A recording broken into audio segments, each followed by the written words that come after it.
டாஸ்மாக் நிறுவனத்தில் அமலாக்கத்துறை கடந்த மாதம் நடத்திய 2 நாள் நடத்திய சோதனைகள் 3 நாட்கள் நடத்திய சோதனை சட்டவிரோதமானது. மேல் நடவடிக்கை எடுக்கக்கூடாது என்று உத்தரவிடக் கோரி போடப்பட்ட அந்த மனுக்கள் 3 மனுக்களும் தள்ளுபடி செய்யப்பட்டிருக்கின்றன. அடுத்தடுத்த மேல் நடவடிக்கைகளை தொடர்ந்து மேற்கொள்ளலாம். அதற்கு பிஎம்எல்ஏவின் படி அதற்கு எந்த தடையும் இல்லை என்று தெளிவாக உச்சநீதிமன்றம் தீர்ப்பளித்திருக்கிறது. இது தமிழக அரசுக்கும் டாஸ்மாகுக்கும் விழுந்த சம்மட்டி அடி. கூட்டாட்சி தத்துவம் பாதிக்கப்படுகிறது என்று ஊழல் சம்பந்தப்பட்ட விசாரணையிலிருந்து தப்பிப்பதற்காக இத்தகைய வாதங்களை முன்வைக்கிறீர்கள் என்றால் இது ஏற்புடையதல்ல. தன்னுடைய முழு அதிகாரத்தை பயன்படுத்தி விசாரணையை மேல் தொடரலாம். ஆனால் மாநில அரசு இதோடு அடங்காது. டாஸ்மாகும் மாநில அரசும் அடங்க மாட்டார்கள். இன்று மாலையே அல்லது இன்று மாலைக்குள்ளேயே அவங்க உச்சநீதிமன்றத்தில் போய் நிற்பாங்க. இடி சோதனை நடத்தட்டுங்க, என்னங்க தப்பு? நீங்கள் தப்பு பண்ணால் தானே மாட்ட போகிறீங்க. இவ்வளோ தூரம் பதறீங்கன்னா அப்போ ஏதோ பெரிய தப்பெல்லாம் நீங்கள் பண்ணியிருக்கீங்க. அவன் தான் 1000 கோடி கொள்ளைச்சான்னு சொல்கிறானுங்க. அதில் யார் யாருக்கு எவ்வளோ போச்சு பங்கு? கை சுத்தமாக இருக்குல்ல, போய் விசாரணை எதிர்கொள்ளு, தலையாக வாங்கிட போகிறாங்க. ஹைகோர்ட்டுக்கு போய் பெண்டிங்கில் இருக்கும்போது சுப்ரீம் கோர்ட்டுக்கு போடுறாங்க. அப்போ யாரையோ காப்பாற்றுறதுக்கு பரிதவிக்கிறார்கள்ன்றது நல்லாவே தெரியுது இல்லை?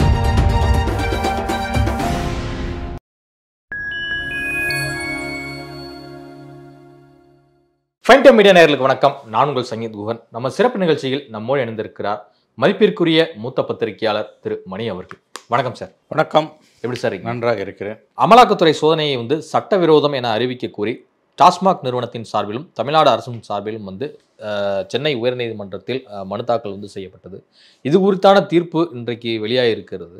அதில் சென்னை உயர்நீதிமன்றம் என்ன குறிப்பிட்டிருக்கு அப்படின்னா, இந்த 2 புகார் மனுவுமே நாங்கள் தள்ளுபடி செய்கிறோம் இந்த மனு அப்படிங்கிறது உத்தரவிட்டிருக்காங்க. இது தமிழ்நாடு அரசுக்கு பின்னடைவா? மிகப்பெரிய பின்னடைவு.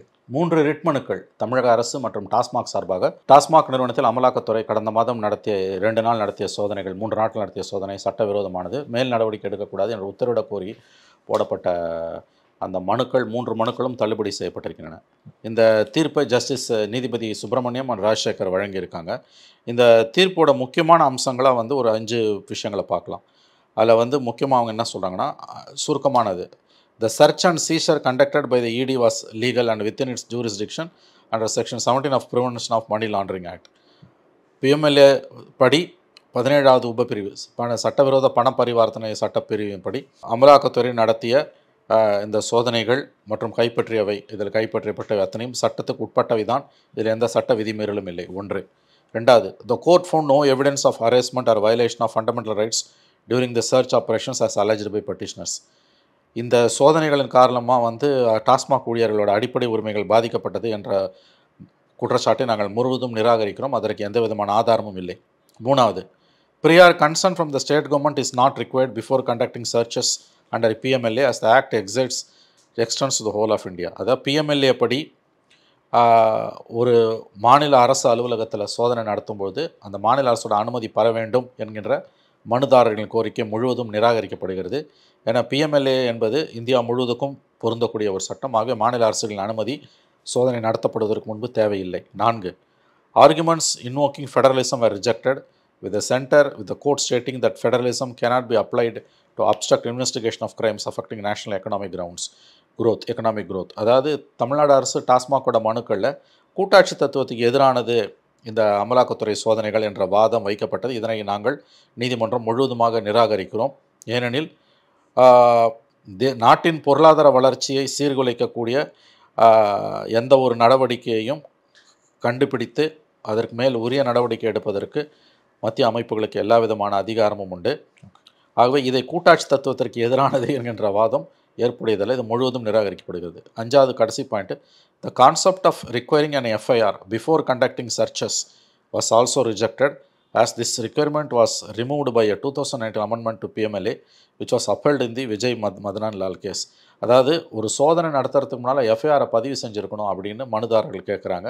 அதை நாங்கள் முழுவதும் நிராகரிக்கிறோம். ஏனெனில் 2019ஆம் ஆண்டு PMLAவில் கொண்டு வரப்பட்ட ஒரு சட்ட திருத்தத்தின்படி சோதனை நடத்தப்படுவதற்கு முன்பு அமலாக்கத்துறைக்கு எந்த எஃப்ஐஆரும் எங்காவது பதிவு செய்யப்பட்டிருக்க வேண்டும் என்ற அவசியம் இல்லை.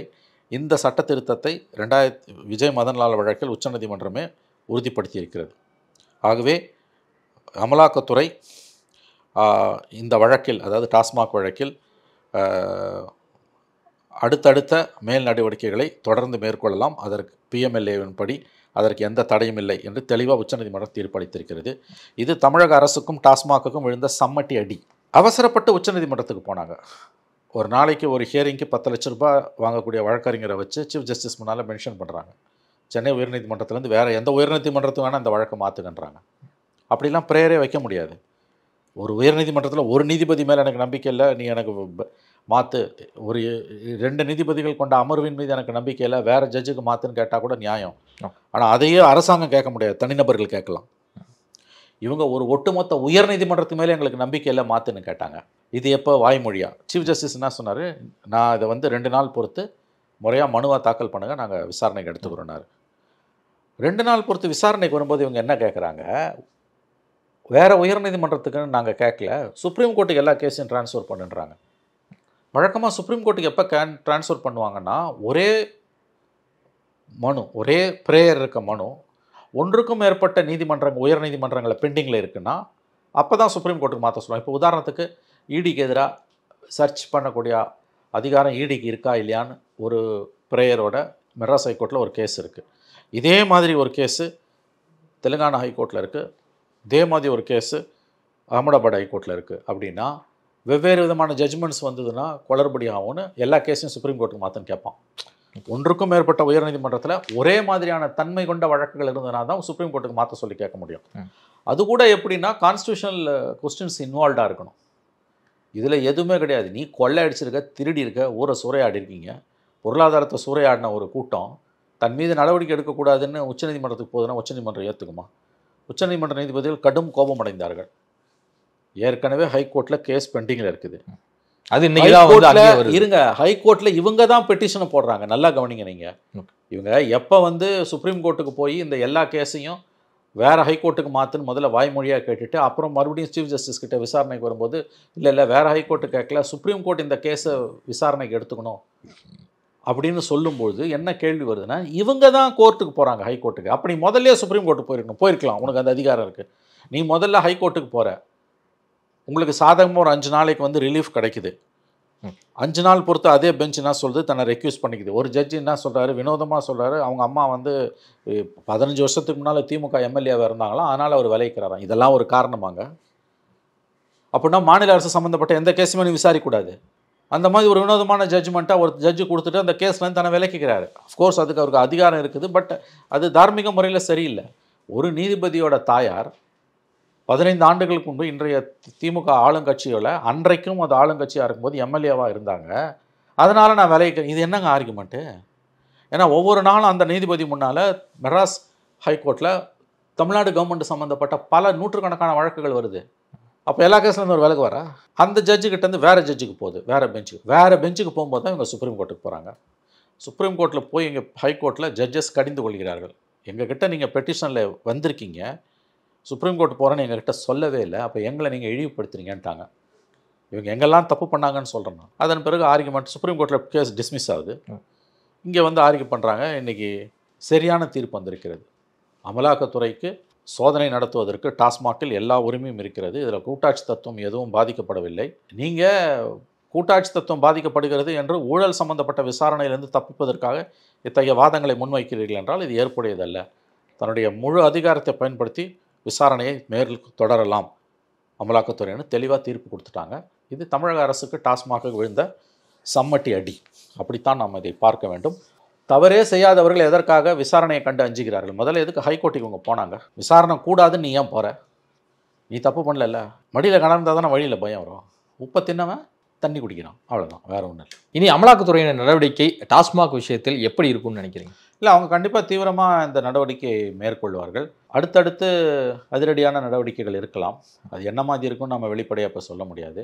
ஆனால் மாநில அரசு இதோடு அடங்காது. டாஸ்மாக்கும் மாநில அரசும் அடங்க மாட்டார்கள். இன்று மாலையே அல்லது இன்று மாலைக்குள்ளேயே அவங்க உச்சநீதிமன்றத்தில் போய் நிற்பாங்க. அதான் ஒரு நாளைக்கு 50 லட்சம் ஃபீஸ் வாங்குற 3-4 வக்கீல் இவங்க பேக்கெட்டில் தானே இருக்காங்க. அவங்க தானே நிற்பாங்க. இது வரைக்கும் வக்கீலுக்கு கொடுத்ததே சில 100 கோடிகள் இருக்கும். டாஸ்மாக் கேஸில் செந்தில் பாலாஜியை காப்பாற்றுறதுக்கும் டாஸ்மாகில் தப்பிப்பதற்கும் சில 100 கோடிகளை வழக்கறிஞர்களுக்காக செலவு செய்த அரசு தான் திராவிட மாடல் அரசு. அரசனுடைய வரி யோசிச்சு பாருங்களேன். இவங்க திராவிட மாடல் அரசு சமூக நீதினெலாம் பேசுகிறாங்கல்ல, இவங்க பக்கம் தப்பே இல்லைன்னா இந்த விசாரணையை தடுப்பதற்கு கோடிக்கணக்கில் செலவு பண்ணி எதுக்கு சுப்ரீம் கோர்ட்டுக்கும் ஹைகோர்ட்டுக்கும் திரும்ப படையெடுக்கிறாங்க? மக்கள் வரி பணம் தானே. இன்றைக்கி நீ உச்சநீதிமன்றத்தில் ஒரு நாளைக்கு 50 லட்சம் ஃபீஸ் வாங்குற வக்கீலை கொண்டு போய் நிறுத்துறேன்னா அது யாரோட பணம்? திமுகவோட பணம் இல்லை, தமிழக அரசோட பணம், டாஸ்மாகோட பணம் இல்லை, அது டாஸ்மாகோட பணம்னா தமிழக மக்களோட பணம். குடல் அருந்து தாலி அருந்து பாட்டிலுக்கு மேலே 20-30ன்னு வாங்கி அதுவும் டூப்ளிகேட் சரக்காக குடிச்சு லட்சக்கணக்கில் இளம் விதவைகளை உருவாக்கி இருக்கக்கூடிய ஒரு பாவ கூட்டம் இருக்குல்ல டாஸ்மாக்குன்னு, அந்த பணத்தை வச்சு தான் நீ போய் இவ்வளோ பெரிய வக்கீலுங்களை வச்சு வாதாடுற. இடி சோதனை பண்ணால் என்ன உங்களுக்கு இப்போ பிரச்சனை சொல்ல? மாநில அரசு டாஸ்மாக் தலைமை அலுவலகத்தில் வந்து அவங்க அதான் இன்னைக்கு சம்மட்டியால் அடிச்சிருக்காங்கல்ல சுப்ரீம் கோர்ட்டு. உனக்கு கேட்க ஹைகோர்ட் உனக்கு கேட்கணும் அவசியமே இல்லைன்னு. அது சென்ட்ரல் ஏஜென்சிங்க. அவன் இந்தியா பூரா அவனுக்கு மேண்டேட் இருக்கு. இல்ல மாநில உரிமையை பறிக்கும் இதுல எந்த மாநில உரிமையை பாதிக்க கவர்னர் விஷயத்துல நீ சொன்னீங்கன்னா மாநில உரிமை பறிக்கப்படுதுன்றது உண்மை. துணைவேந்தர்கள் நியமனத்துல கவர்னர் அட்டூழியம் பண்றாரு. சுப்ரீம் கோர்ட்டே அதை சொல்லுது, மாநில உரிமைகளை மீறுறீங்கன்னு. துணைவேந்தர்கள் விஷயத்துல கவர்னர் விஷயத்துல மசோதாக்களை கிடப்புல போடுறதுல ஒட்டுமொத்த தமிழ்நாடும் மு.க. ஸ்டாலின் பின்னால தான் நிக்குது, திமுக அரசின் பின்னால தான் நிக்குது. ஆனால் செந்தில் பாலாஜி விஷயத்தில் தமிழ்நாட்டு மக்கள் மு.க. ஸ்டாலினையும் செந்தில் பாலாஜியோ ஆதரிக்கவில்லை. நீங்கள் அதில் கிடைக்கிற மக்கள் ஆதரவு இதில் கிடைக்கும்னு எதிர்பார்த்தீங்கன்னா இதை விட ஒரு தவறான மோசமான அணுகுமுறை இருக்க முடியாது. ஆளுநர் விவகாரத்தில் ஒட்டுமொத்த தமிழ்நாடும் திமுக அரசின் பின்னால் நிற்கிறது. ஏன்னா மக்கள் தேர்ந்தெடுத்த அரசு, கொள்கை வகுப்பில் அதற்குத்தான் முன்னுரிமை. இது உச்சநீதிமன்றம் திரும்ப திரும்ப வலியுறுத்தி இருக்கிறது. கடைசியாக கவர்னர் கையெழுத்துப்படாத 10 மசோதாக்களுக்கு நாங்கள் அனுமதி கொடுக்கிறோம்னு சுதந்திர இந்திய வரலாறில் முதன்முறையாக குடியரசுத் தலைவரோ ஆளுநரோ கையெழுத்து போடாமல் 10 மசோதாக்கள் சட்டங்களாக மாறி இருக்கின்றன. இந்த சட்ட போராட்டத்தை நடத்திய திமுகவுக்கும் முதலமைச்சருக்கும் தமிழ்நாடு செல்யூட் வைக்குது. ஏன்னா இவர்கள் மாநில உரிமைக்காக போராடி இருக்கிறார்கள். அந்த விஷயத்தில் தமிழ்நாடு திமுக அரசின் பின்னால் தான் நிற்கிறது. அது ஒட்டுமொத்தமாக எல்லா மாநிலங்களுக்கும் பொருந்துற மாதிரி ஒரு தீர்ப்பாக இருக்குது. அது கூட ரெண்டாவது, நமக்கு பொருத்தமான தீர்ப்பு மாநில உரிமை பாதுகாக்கப்பட்டிருக்கு. அதில் திமுகவை நாம் தெளிவாக ஆதரிக்கிறோம். டாஸ்மாக் விஷயத்தில், செந்தில் பாலாஜி விஷயத்தில் எதற்காக திமுகவும் அரசும் முதலமைச்சரும் அமைச்சரவையும் இந்த அளவுக்கு செந்தில் பாலாஜிக்கு முட்டு கொடுக்குறாங்க, அல்லது டாஸ்மாக்கு ஏன் முட்டு கொடுக்குறாங்க? இந்த விஷயத்தில் இப்போ செந்தில் பாலாஜி பேர் அடிப்படல, டாஸ்மாக் பேர் தான் அடிப்படுது. டாஸ்மாக்கு எதுக்கு இவங்க முட்டு கொடுக்குறாங்க? எதுக்காக 50 லட்சம் 60 லட்சம் ஃபீஸ் வாங்குற வக்கீலை வச்சு கேஸ் ஆர்கியூ பண்ணுறீங்க? இடி சோதனை நடத்தட்டுங்க, என்னங்க தப்பு? நீங்கள் தப்பு பண்ணால் தானே மாட்ட போகிறீங்க. இவ்வளோ தூரம் பதறீங்கன்னா அப்போ ஏதோ பெரிய தப்பெல்லாம் நீங்கள் பண்ணியிருக்கீங்க. அவன் தான் 1000 கோடி கொள்ளைச்சான்னு சொல்கிறானுங்க. வெளியில் வந்தது 1000 கோடினா வராது எவ்வளோ கோடி? அதில் யார் யாருக்கு எவ்வளோ போச்சு பங்கு? நீங்கள் தப்பே பண்ணல, விசாரணை எதிர்கொள்ளுங்க. கை சுத்தமா அங்கே கை சுத்தமாக இருக்குல்ல, போய் விசாரணை எதிர்கொள்ளு. தலையாக வாங்கிட போகிறான், அதிகபட்சம் உள்ளே பிடிச்சி உள்ளே போட போகிறான். 2 மாதத்தில் வெளில வரப்போகிற கேஸ் பல வருஷம் நடக்க போகுது. ஆட்சி மாற்றம் ஏற்பட்டுச்சுன்னா கேஸை ஊற்றி மூடுவான். இவ்வளோ ஏன் பயப்படுறீங்க? நீங்கள் தப்பு பண்ணல, எதுக்காக ஹைகோர்ட்டுக்கும் சுப்ரீம் கோர்ட்டுக்கும் திரும்ப திரும்ப ஓடுறீங்க? இந்த தீர்ப்புக்கு பிறகும் இவங்க அடங்க மாட்டாங்க. நான் சொல்கிறேன், இன்றைக்கி சாயங்காலத்துக்குள்ளே உச்சநீதிமன்றத்துக்கு போய் கதவை தட்டுவாங்க, அங்கேயும் சம்மட்டடி வாங்குவாங்க, திருந்த மாட்டாங்க. எழுதி வச்சுக்கோங்க. இதெல்லாம் இவர்களுக்கு மக்கள் மன்றத்தில் இவர்களுக்கு எதிராக திரும்ப போகிறது, எழுதி வைத்துக் கொள்ளுங்கள். யாரை காப்பாற்றுறதுக்கு நீங்கள் டாஸ்மாகில் இவ்வளவு தூரம் வரிஞ்சு கட்டிட்டு நிற்கிறீங்க? எதுக்கு ஹைகோர்ட்டுக்கு போனீங்க சொல்லுங்கள். இல்லை, டாஸ்மாக் ஊழியர்கள் வந்து இந்த ரெய்டின் போது வந்து பார்த்தீங்கன்னா பயங்கர ஒரு துன்புறுத்தலுக்கு வந்து உள்ளாக்கப்பட்டிருக்காங்க, ஒரு மனவேதனைக்கு உள்ளாயிருக்காங்க அப்படிங்கிறது டாஸ்மாக் நிறுவனம் இல்லைங்க. அது எல்லாத்தையும் அழகாக வந்து அவங்க சொல்லியிருக்காங்க. தனிப்பட்ட முறையில் எந்த ஊழியரும் அந்த மனுவை தாக்கல் பண்ணல, ஒட்டுமொத்தமாக டாஸ்மாக் நிர்வாகம் தாக்கல் பண்ணுது.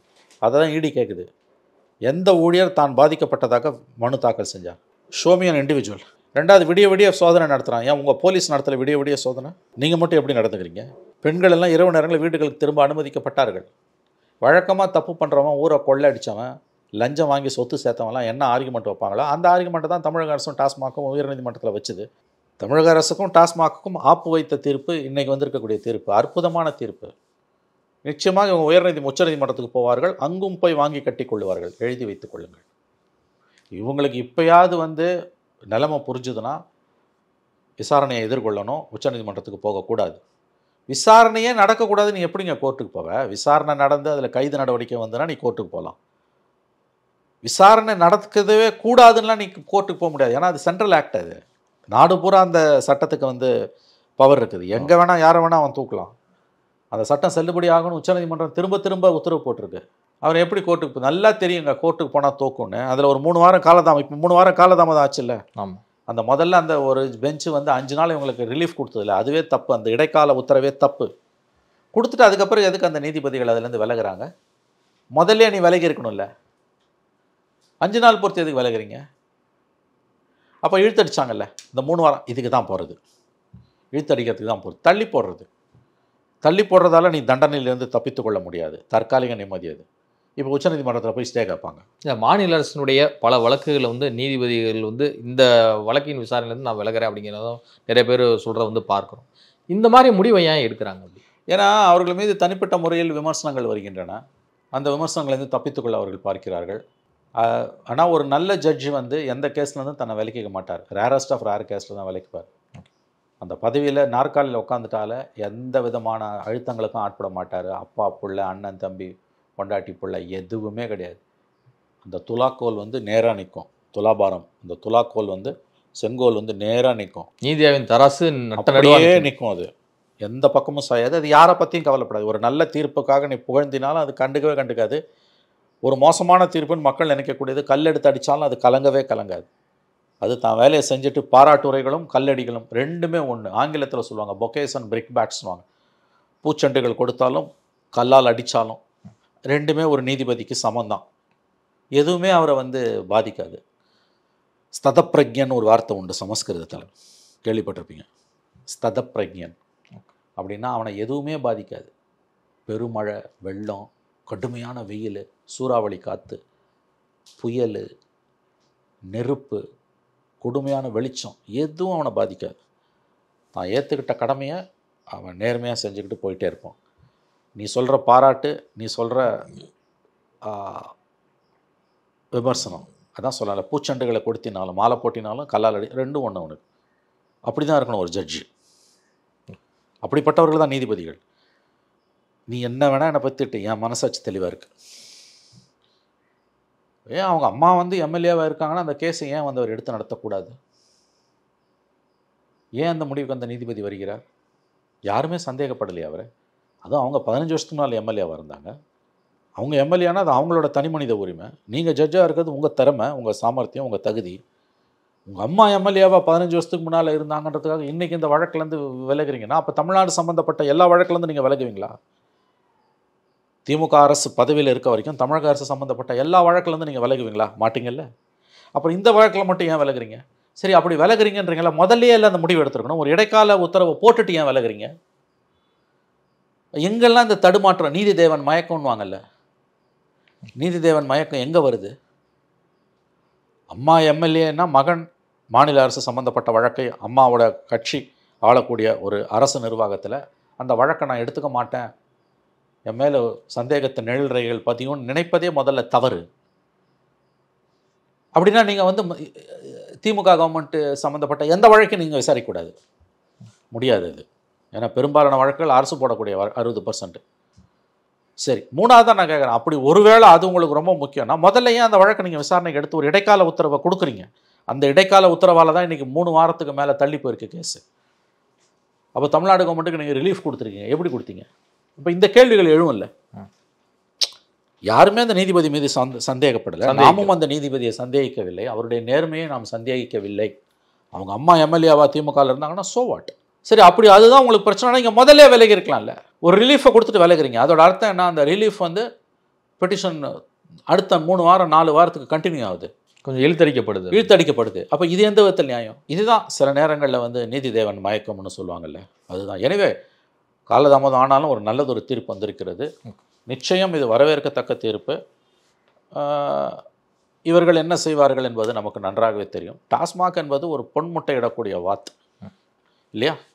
அந்த பொன்முட்டை இடக்கூடிய வாத்தை வந்து அதிமுகவும் நல்லா பயன்படுத்துச்சு, திமுக அதோட நல்லா பயன்படுத்துது. யார் வந்தாலும் நேற்று செந்தில் பாலாஜி சொல்லியிருக்காருல, பாட்டிலுக்கு 10 ரூபாய் வாங்குறது அதிமுக காலத்தில் நடந்ததுன்னு. அதிமுக காலத்தில் நடந்ததுன்னு பிரச்சனை இல்லை, உங்கள் காலத்தில் நடக்குதா இல்லையான்றதான் பிரச்சனை. நீ ஏன்டா திருடன்னு ஒருத்தனை பிடிச்சி கேட்குறோம், அவனும் தான் திருடினான்னா அது பதிலாக அசம்பிளியில் அவர் சொல்கிறாருங்க. செந்தில் பாலாஜி அவருடைய மானிய கோரிக்கையில் 10 ரூபாய் பாட்டிலுக்கு மேலே வாங்கினது அதிமுக காலத்தில் தான் நடந்தது. இதுவா பதில்? இதுதான் திராவிட மாடல் ஆச்சு. இப்போ எப்படி நடக்கும்? இந்த நேற்று ஒருத்தன் வீடியோ போட்டிருக்கான்ல, ஒரு ஃபாரினர் வந்திருக்கான், பார்த்தீங்களான்னு தெரில.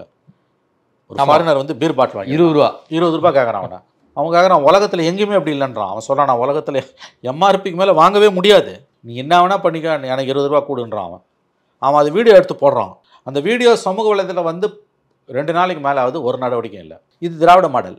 இதை ஒருத்தன் கூட கேட்க மாட்டான். நான் கேட்குறேன், கூட்டணி கட்சிகள் ஒருத்தன் கூட அங்கே கேட்க மாட்டான். 24 மணி நேரமும் 365 நாளும் மோடி எதிர்ப்பு, மதவாதம், இந்துத்துவா, இதை வச்சுக்கிட்டு இங்கே இருக்க அட்டூழியங்களை எதையும் கண்டு காணாமல் மகாத்மா காந்திக்கு பிடித்த 3 குரங்கு பொம்மைகள் இருக்கும்ல, தீயதை பார்க்காதே, தீயதை கேட்காதே, தீயதை பேசாதே. மகாத்மா காந்திக்கு பிடிச்ச 3 குரங்கு பொம்மைகள் தான் திமுகவோட கூட்டணி கட்சிகள். இவ்வளோ நடக்குது இல்லை? மற்ற மாநிலங்களில் கூட்டணி கட்சிகள் தான் அரசில் தப்பு நடந்தால் முதல்ல கேள்வி கேட்பான். இங்கே கடைசியில் கேள்வி கேட்குறது கூட்டணி கட்சிகள். பொன்முடி விஷயம் என்னாச்சு? இன்னமும் ஒரு மந்திரியாக இருக்கார். திமுக விடுங்க, அவங்க அப்படி தான் இருப்பாங்க, அது அவங்க வரலாறு. கூட்டணி கட்சியில் ஏங்க அமைதியாக இருக்காங்க? மாதர் சங்கங்கள் ஏங்க அமைதியாக இருக்குது? அடிப்படையில் அவர் பேசுனது பெண்களுக்கு எதிரானது, சைவத்துக்கும் வைணவத்துக்கும் எதிரானதுன்றது ரெண்டாவது. அவர் பேசுனது அடிப்படையில் பெண்களுக்கு எதிரானது. மாதர் அமைப்புகள் எங்கே போச்சு? மற்ற விஷயத்தில் பொங்கி எழுந்து முன்னால் வந்துருவாங்கல்ல, சைலண்ட்டாக இருக்காங்க, ஒன்றுமே நடக்காத மாதிரி. எது மாதிரியோ மழை பெஞ்சு எதுவோ எப்படியோ இருக்கும்ல, அந்த மாதிரி இருக்குது கூட்டணி கட்சிகள். ஆகவே அமலாக்கத்துறை வழக்கில் இன்றைக்கு சென்னை உயர்நீதிமன்றம் கொடுத்திருக்கக்கூடிய தீர்ப்பு அற்புதமான தீர்ப்பு. இருகரம் கூப்பி நன்றி தெரிவிக்க வேண்டிய ஒரு அருமையான தீர்ப்பு என்று நான் பார்க்கிறேன்.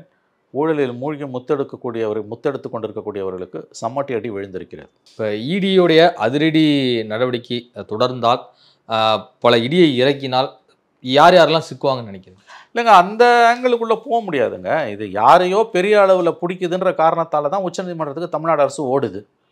இல்லாட்டி தமிழ்நாடு அரசு ஏன் உச்சநீதிமன்றத்துக்கு ஓடுது? பயப்பட வேண்டிய தேவை என்ன வந்து? ஆரம்ப கட்டத்தில் விசாரணை இருக்குதுங்க, ஆரம்ப கட்டத்தில் விசாரணை இருக்குது. எதுக்கு நீங்கள் வந்து ஹைகோர்ட்டுக்கு ஓடுறீங்க? ஹைகோர்ட்டில் பெண்டிங்கில் இருக்கும்போதே சுப்ரீம் கோர்ட்டுக்கு ஓடுறீங்க. ஐநா சபைக்கு மட்டும் போல, மற்ற எல்லா இடத்துக்கும் போயிட்டீங்க. இடி விஷயத்தில் எதுக்கு இவ்வளோ பதட்டம்? ஒன்றுமே நடக்கலையாங்க. செந்தில் பாலாஜி விஷயத்தில் அரெஸ்ட் ஏன் நடந்ததுன்னா அவர் ஒத்துழைக்கவே இல்லைங்க. அதே பொன்முடி விஷயத்தில் அரெஸ்ட் நடக்கலை. அது நடந்த 1 மாதத்தில் பொன்முடி விசாரிக்கப்பட்டார், தொடர்ந்து 2 நாட்கள் விசாரிக்கப்பட்டார். ஆனால் அவரை கைது பண்ணலை. ஏன் பண்ணலை? அவர் விசாரணைக்கு முதல் ஒத்துழைப்பு கொடுத்தார். நைட்டு ஃபுல்லாக நினச்ச மாதிரி மோடியோ அமித்ஷா நினச்ச மாதிரிலாம் கூட ஒன்றும் உள்ள தூக்கிலாம் அவ்வளோ சீக்கிரம் வச்சிட முடியாதுங்க. இடிக்கு வந்து பவர்ஸ் இருக்குதுங்க, ரெசிஸ்ட் பண்ணுற பவர்ஸ் இருக்குது.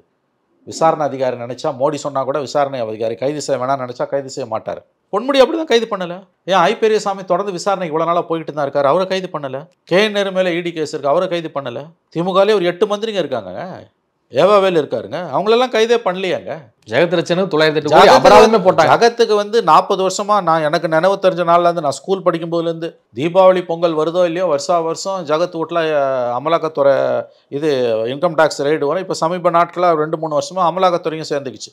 சமீபத்தில் 900 கோடி பிடிச்சாங்கன்னு அமலாக்கத்துறை ஸ்டேட்மெண்ட்டே கொடுத்தான்.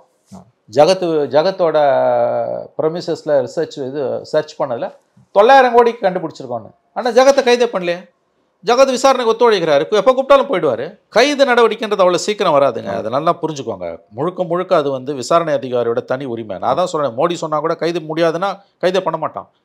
கோர்ட்டில் நிரூபிக்கணும்ல. நீ வந்து எப்போ கைது பண்ணுவோன்னா விசாரணைக்கு ஒத்துழைக்க மறுக்கும் போது தான் கைது பண்ணுவோம். ஓகே, செந்தில் பாலாஜி விசாரணைக்கு ஒத்துழைக்க மறுத்தார், கடைசி வரை மறுத்தார், அதனால தான் அவரை கைது பண்ணாங்க. ஆகவே நீங்கள் 2 நாள் அமலாக்கத்துறை சோதனை நடத்துது. எதுக்குங்க ஹைகோர்ட்டுக்கு போனாங்க? முதல்ல அதை சொல்லுங்கள். ஹைகோர்ட்டுக்கு போய் பெண்டிங்கில் இருக்கும்போது சுப்ரீம் கோர்ட்டுக்கு வர்றாங்க. அப்போ யாரையோ காப்பாற்றுறதுக்கு பரிதவிக்கிறார்கள்ன்றது நல்லாவே தெரியுது இல்லை. தங்களுடைய பலவீனத்தை இவர்களாகவே வெளிப்படுத்தி கொண்டார்கள். ஒன்றை மட்டும் ஞாபகம் வச்சுக்கோங்க, உப்பை தின்றவன் தண்ணி குடிப்பான். இதுவரை உங்கள் கருத்து கொடுப்பது நன்றி சார். நன்றி சார். நன்றி.